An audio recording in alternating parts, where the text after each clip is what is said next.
وَاسْتَعِینُوا اور مدد لو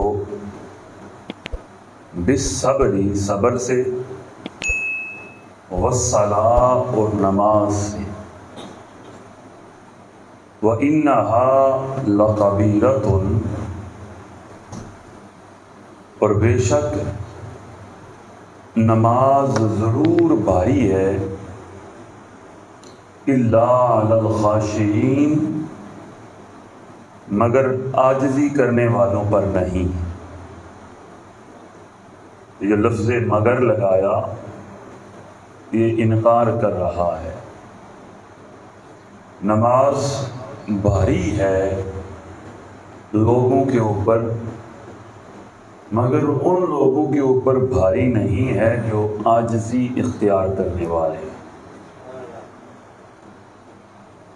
تو اس آیت مقدسہ کی تفسیر کے اندر حضور سیدی ضیاء الامت رحمہ اللہ نے مخاطب جو کیا ہے، آپ فرماتے ہیں اس سے مراد بنی اسرائیل ہیں، کیونکہ صدیوں سے وہ اخلاقی بیماریوں میں مبتلا تھے، تو انہیں مخاطب کر کے یہ کہا جا رہا ہے، اے بنی اسرائیل وَاسْتَعِینُوا مدد لو، الصبر صبر سے، والصلاۃ اور نماز سے۔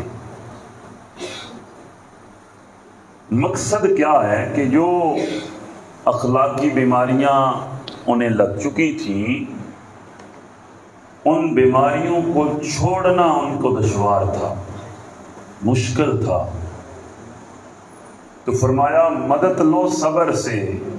جب کسی برائی کی طرف بڑھنے لگو تو بڑا نہ کرو، صبر کیا کرو، اپنے آپ کو روکا کرو، ضبط کیا کرو، برداشت کیا کرو۔ اور صبر کے لغوی معنی بھی یہ ہیں، روکنے کے اور باندھنے کے۔ صبر کا لغوی معنی یہ ہے کہ بندہ اپنے آپ کو روکے اور باندھے، اور اصطلاحاً صبر سے مراد یہ ہے کہ وہ مضبوطی اور عزم کی جو پختگی ہے، اور خواہش نفس کا وہ استنباط ہے، جس سے ایک شخص نفسانی ترغیبات اور بیرونی مشکلات کے مقابلے میں اپنے قلب و ضمیر سے پسند کرتا ہے، تو ان ساری چیزوں سے حضرت انسان رک جائے، خواہشات جن چیزوں کی طرف اس کی رغبت دلاتی ہیں ان سے باز رہے۔ تو ارشاد فرمایا صبر سے کام لو، اور پھر وَاسْتَعِینُوا بِالصَّبْرِ وَالصَّلَاةِ اور نماز سے مدد لو۔ اور اللہ کے رسول صلی اللہ علیہ وسلم کے اوپر جب کوئی مشکل آتی تو صحابہ کرام کہتے ہیں جب حضور علیہ الصلوۃ والسلام کے اوپر مشکل آتی تو حضور کی عادت مبارکہ یہ تھی کہ حضور نماز پڑھا کرتے، حضور سجدہ کرتے، اللہ کی بارگاہ میں جھک جاتے، اور اسی خدائے عظیم کی بارگاہ میں عرض کرتے، مالک تنگیاں دینے والا تو ہے تو آسانیاں دینے والا بھی تو ہے۔ تو اس لیے جب آپ کو بھی کوئی مشکل آئے تو ایک طرف تو صبر کرنا ہے، اور دوسری طرف یہ ہے کہ نماز کے ساتھ مدد مانگنی۔ یعنی مطلب یہ ہے کہ نماز پڑھنی ہے، رب کی بارگاہ میں سجدہ کرنا ہے۔ تو معزز حاضرین، اگر صبر کے ذریعے سے اور نماز کے ذریعے سے ہم اپنی مشکلات کا حل تلاش کریں تو یقیناً اللہ رب العزت ہم سب کو آسانیاں عطا فرمائے۔ تو یہ ہم سب کو بھی وتیرہ بنانا چاہیے، کوئی مشکل آئے، کوئی پریشانی آئے تو لوگوں کو بتانے کے بجائے اس کی بارگاہ میں حاضر ہو جایا جائے جو ساری پریشانیاں دے کے دور کر دیتا ہے۔ پھر آگے ارشاد فرمایا کہ سنو وَإِنَّهَا لَكَبِيرَةٌ، اور بے شک نماز ضرور بھاری ہے۔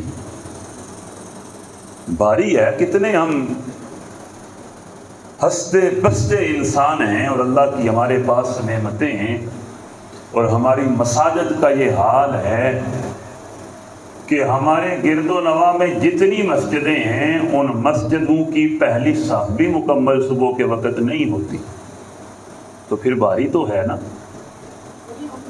لیکن اللہ کے کلام کا آگے مطالعہ کریں تو اللہ رب العزت ارشاد فرماتا ہے ہاں بھاری ہے، لیکن آگے ارشاد فرمایا الا علی الخاشعین، مگر جو عاجزی کرنے والے ہیں، خدا سے ڈرنے والے ہیں، ان کے اوپر بھاری نہیں ہے۔ جب وہ رات کو سوتے ہیں، کروٹیں بدلتے ہیں، تو انہیں خیال آتا ہے کہ میں اٹھنا ہے اور رب کا بلاوا آنا ہے، اور رب کے بلاوے کے اوپر میں نے اللہ کی بارگاہ میں حاضر ہونا ہے، تو کروٹیں بدلتے ہوئے بھی وہ رب کا ذکر کر رہے ہوتے ہیں۔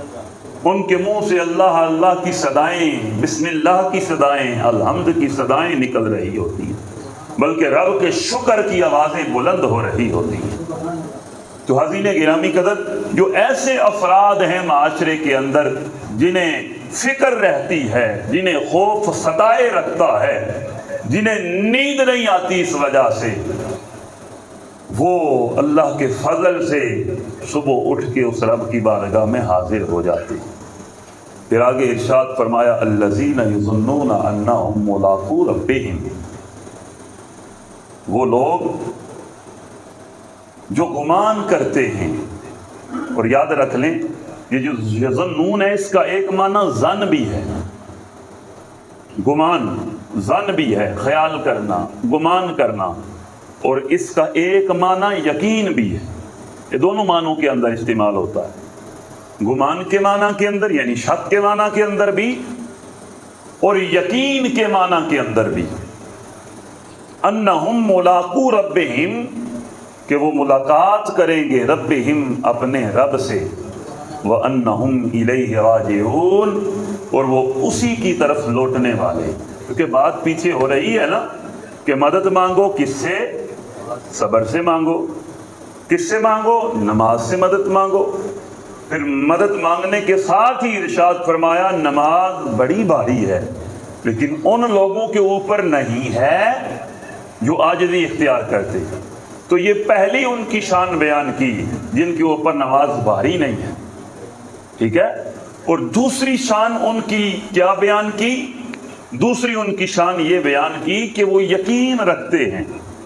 بعض مفسرین نے کہا ہے کہ گمان رکھتے ہیں، گمان نہیں، یقیناً ہر فرد جانتا ہے کہ اس نے رب کے ہاں پیش ہونا ہے اور رب سے ملنا ہے۔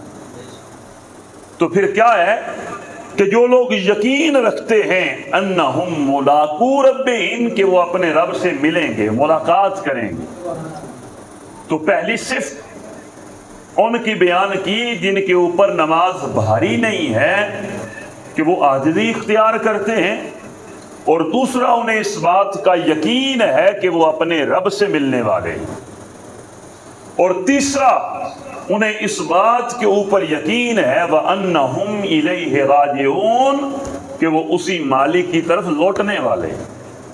اب حاضرین گرامی قدر، ہم سارے یہ کہتے ہیں ہاں جی ہم نے مرنا ہے، قیامت برپا ہونی ہے، یہ بھی کہتے ہیں حشر جو ہے وہ برپا ہوگا، اللہ کے حضور پیش ہونا ہے، اور بتائیں فکر کتنی ہے؟ سارے سب لوگوں کی توجہ ہے نا، فکر کتنی ہے؟ فکر کوئی نہیں ہے۔ یہ کہتے ہیں قیامت آئے گی، کیونکہ مسلمان جو ہوئے اور مسلمان کا عقیدہ ہے کہ قیامت آئے گی، حشر بھی برپا ہوگا اور اللہ کے حضور حاضر بھی ہونا ہے، یہ ہمارا عقیدہ ہے، سارے اس بات کا اقرار بھی کرتے ہیں، اور یہ بتائیں کہ کیا ہمیں فکر ہے؟ اور اگر فکر نہیں ہے یہ تو پتا ہے کہ جانا ہے، فکر نہیں ہے تو ہم بھی اس صف کے اندر شامل نہیں ہوتے جن کی اللہ یہ 3 صفتیں بتا رہا ہے۔ پہلی صفت، میری طرف توجہ کریں، پہلی صفت کیا ہے؟ عاجزی کرنا۔ دوسرا ان کا یقین کامل ہے کہ وہ رب سے ملیں گے، اور تیسری بات یہ ہے کہ انہوں نے رب کی طرف ہی لوٹ کے جانا ہے۔ تو یہ قرآن کہہ رہا ہے وہ یقین رکھتے، اس بات کے اوپر پورا ان کا یقین ہے کہ وہ رب سے ملیں گے اور رب کے حضور حاضر ہوں گے۔ تو ہمیں اگر فکر نہیں ہے تو بتاؤ ہم ان میں شامل ہیں؟ تو آقا صلی اللہ علیہ وسلم کے غلاموں، شامل ہونے کا نسخہ یہ ہے، ہم اگر شامل ہونا چاہتے ہیں تو نماز کو پھر بھاری نہیں جاننا، پڑھ لیں گے ہو جائے گا، چلیں آج کی معافی ہے کل سے شروع کر لیں گے۔ تو پھر حاضرین گرامی قدر اس طرح کی باتیں نہیں۔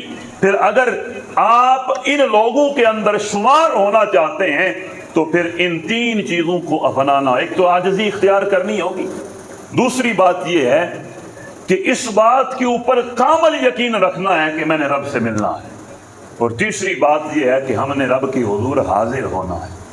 پھر آگے اللہ رب العزت نے ارشاد فرمایا یا بنی اسرائیل، یہ دوسری دفعہ آ رہا ہے، پہلے آیا تھا اور اللہ نے بنی اسرائیل کو اپنی نعمتیں یاد کروائیں، اب پھر نعمتوں کا ہی اللہ تذکرہ کر رہا ہے۔ اور تم خوش نصیب ہو، تم اتنے خوش نصیب ہو، اللہ رب العزت تمہیں نعمتیں دے کے یہ نہیں فرماتا کہ میری فلانی نعمتیں یاد کر، اور ایک نعمت کا ضرور ارشاد فرمایا، اے ایمان والوں میں نے تمہارے اوپر احسان کیا اور احسان کر کے میں نے تمہیں محبوب عطا فرمایا۔ اس نعمت کا تذکرہ اللہ نے کیا ہے۔ یہ ضرور آتا ہے قرآن کے اندر کہ تم اپنے رب کی کون کون سی نعمتوں کو جھٹلاؤ گے، لیکن بنی اسرائیل کو یہ کہا، اے بنی اسرائیل لذکروا نعمتی، یاد کرو وہ میری نعمتیں، یلتی انعمت علیکم، جو نعمتیں میں نے تمہارے اوپر کی۔ اور پھر آگے ارشاد فرمایا وَأَنِّي فَضَّلْتُكُمْ عَلَى الْعَالَمِينَ، اور میں نے تمہیں عالمین کے اوپر فضیلت عطا فرمائی۔ یہ فضیلت کس وجہ سے تھی؟ یہ فضیلت علم کی بنیاد کے اوپر تھی، کیونکہ اللہ کے جو نبی ہیں یہ بنی اسرائیل کے اندر آتے رہے، اور اللہ کے نبیوں کی برکت سے انہیں علم ملتا رہا، اور پھر جب وہ علم آیا تو اس علم کی بنا کے اوپر اللہ نے سارے عالمین کے اوپر فضیلتیں عطا فرمائیں، نعمتیں بھی دی، ساتھ اللہ رب العزت نے ارشاد فرمایا کہ میں نے تمہیں فضیلتیں بھی عطا دی۔ تو آقا صلی اللہ علیہ وسلم کے غلاموں، اس آیت مقدسہ سے ہمیں یہ بھی درس ملتا ہے کہ اگر ہم عالمین کی فضیلت چاہتے ہیں تو ہمیں پھر علم حاصل کرنا ہوگا، اور وہ علم کون سا ہے جو ہمیں حاصل کرنا ہوگا؟ وہ علم وہی ہے جو مصطفیٰ لے کے آئے، کیونکہ جس طرح ہمارے نبی سارے نبیوں سے اعلیٰ، اور ہم امت ان کی وجہ سے ساری امتوں سے اعلیٰ، اور اسی طرح جو مصطفیٰ علم لے کے آئے وہ علم سارے علموں سے اعلیٰ ہے۔ تو پھر جو اس علم کے اوپر عامل ہو گیا اللہ اسے سارے جہان کی فضیلتیں عطا فرمائے۔ تو بنی اسرائیل کو جو فضیلتیں ملی وہ علم کی بنا کے اوپر ملی۔ تو ارشاد فرمایا وَأَنِّي فَضَّلْتُكُمْ عَلَى الْعَالَمِينَ، میں نے تمہیں عالمین کے اوپر فضیلت عطا فرمائی۔ پھر آگے اللہ رب العزت نے ارشاد فرمایا وَاتَّقُوا يَوْمًا لَا تَجْزِي، ڈرو اس دن سے لا تجزی نفس عن نفس شیئا، کہ نہ بدلہ دیکھ سکے گا ایک نفس دوسرے کا، اس دن سے ڈرو۔ ولا يقبل منها شفاء، اور نہ کسی سے قبول کی جائے گی سفارش، نہ شفاعت نہ سفارش قبول کی جائے گی۔ ولا يؤخذ منها عدل ولا هم ينصرون، اور نہ ہی کسی سے کوئی معاوضہ لیا جائے گا۔ یعنی دنیا کے اوپر تو یہ ہے نا کہ ہم بچنے کے لیے پیسے دے لیتے ہیں، جج خرید لیتے ہیں، پوری عدالت پورا عملہ خرید لیتے ہیں، پھر اس کے ساتھ یہ ہے کہ ہمارا کوئی بڑا ہو تو اس کی سفارش جو ہے وہ ڈلوا لیتے ہیں، اور پھر اس کے ساتھ یہ ہے کہ کوئی نہ کوئی مدد والا معاملہ ہم نکال ہی لیتے ہیں۔ لیکن اللہ رب العزت ارشاد فرما رہا ہے کہ کوئی جان کسی جان کی بدل نہیں بنے گی، پھر ارشاد فرمایا نہ قبول کی جائے گی کسی سے سفارش، شفاعت قبول کی جائے گی، اور نہ ہی ارشاد فرمایا کسی سے کوئی معاوضہ لیا جائے گا۔ اور آگے چوتھی بات ارشاد فرمائی وَلَا هُمْ يُنصَرُونَ، اور نہ ہی کسی کی مدد کی جائے گی۔ اس دن سے ڈرو۔ اب بعض لوگ اس بات کے اوپر آ کے یہ اعتراض کرتے ہیں حضور علیہ الصلوۃ والسلام کی شفاعت کے اوپر، وہ کہتے ہیں دیکھیں قرآن مقدس میں تو یہ آیا ہے کہ اس دن کوئی شفاعت نہیں کر سکے گا، کوئی سفارش نہیں کر سکے گا، تو آپ ایسے کیوں کہتے ہیں؟ تو یاد رکھ لیں جب بھی کوئی بات ہوتی ہے تو اس بات کے پیچھے جو ہوتا ہے اس کا بھی مطالعہ کیا جاتا ہے۔ اگر آپ نے غور کیا ہو تو اللہ رب العزت نے یہاں کس کو پکارا؟ پہلے ارشاد فرمایا یا بنی اسرائیل، بنی اسرائیل کو کہا، اور پھر آپ یہ کہیں گے کہ یہ چلیں بنی اسرائیل کے حوالے سے ہی بات ہو گئی، یا یہ کہا جائے کہ یہ بات جو ہے وہ عام مطلقاً بات ہے، اس میں سارے لوگ آ جاتے ہیں، تو شفاعت کے حوالے سے قرآن مقدس کی کوئی آیت ہمیں نظر آئے؟ تو حاضرین گرامی قدر، ہم جب آیت الکرسی پڑھتے ہیں تو اس کے اندر آ جاتا ہے من ذا الذی یشفع عندہ الا باذنہ، اس جگہ کے اوپر آ جاتا ہے کہ اللہ رب العزت جسے اذن عطا فرمائے گا وہ اللہ کے اذن سے شفاعت فرما دے گا، وہ شفاعت کرے گا۔ تو اس آیت مقدسہ سے مراد کون لوگ ہیں؟ اس آیت مقدسہ سے مراد بنی اسرائیل ہے کہ اے بنی اسرائیل میں نے تم پہ نعمتیں کی، تمہیں جہانوں کے اوپر فضیلتیں عطا کی، اور یاد رکھ لو اس دن سے ڈر جاؤ جس دن کوئی سفارش قبول نہیں کی جائے گی، کسی سے کوئی معاوضہ نہیں لیا جائے گا، اور یاد رکھ لو اس دن کسی کی کوئی مدد نہیں کی جائے گی، اس دن سے ڈر جاؤ۔ پھر آگے حاضرین گرامی قدر اللہ رب العزت نے ایک آگے جو خوبصورت بات کی وہ بھی بڑی خوبصورت ہے، اور وہ بھی بنی اسرائیل کے حوالے سے بھی ہے۔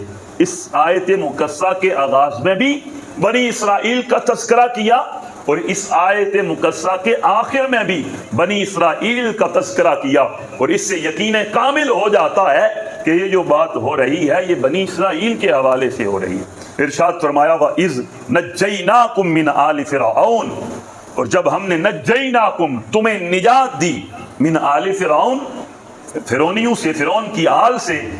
کیا کرتے تھے وہ؟ کس وجہ سے نجات دی؟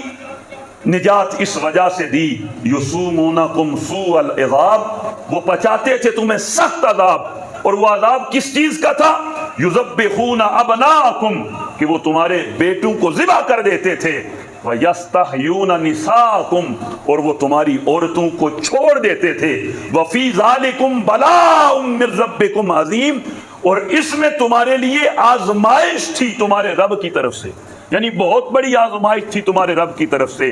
یہاں رک کے یہ تو بات بنی اسرائیل کی ہو رہی ہے، اور اسی بات کے پیش نظر بڑی خوبصورت بات آئی ہے کہ وہ بنی اسرائیل والے جو تھے ان کے بیٹوں کو ذبح کر دیا جاتا، اور پھر کیا ہے کہ ان کی بچیوں کو چھوڑ دیا جاتا۔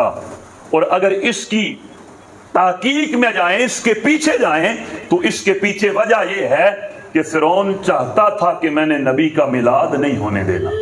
فرعون، اب بات جو ہے وہ سمجھ نہیں رہے، فرعون یہ چاہتا تھا کہ میں نے نبی کا میلاد، بتائیں پھر نبی کا میلاد ہوا ہے یا نہیں؟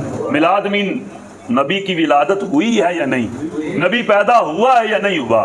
تو حاضرین گرامی قدر، وہ خدا جو موسیٰ علیہ السلام کو فرعونیوں کے چنگل کے اندر پیدا کرنا جانتا ہے، پھر پیدا کر کے سیدنا موسیٰ علیہ السلام کو سلطنت اور بادشاہی اور حکومت دینا جانتا ہے، وہ خدا جو موسیٰ کا میلاد کروانا جانتا ہے وہ محمد مصطفیٰ کا میلاد بھی کروانا جانتا ہے۔ تو حاضرین گرامی قدر، آقا صلی اللہ علیہ وسلم کے غلاموں، ارشاد فرمایا کہ بنی اسرائیل یاد کرو تمہارے اوپر بڑی آزمائشیں آئیں، میں نے تمہیں نعمتیں دی، میں نے تمہیں جہان کے اوپر فضیلتیں دی، تمہارے اوپر آزمائش یہ تھی کہ وہ کیا کرتے تھے؟ تمہارے بیٹوں کو ذبح کر دیا کرتے تھے، تمہاری بچیوں کو چھوڑ دیا کرتے تھے، اور تمہارے اوپر یہ رب کی طرف سے بہت بڑی آزمائش تھی۔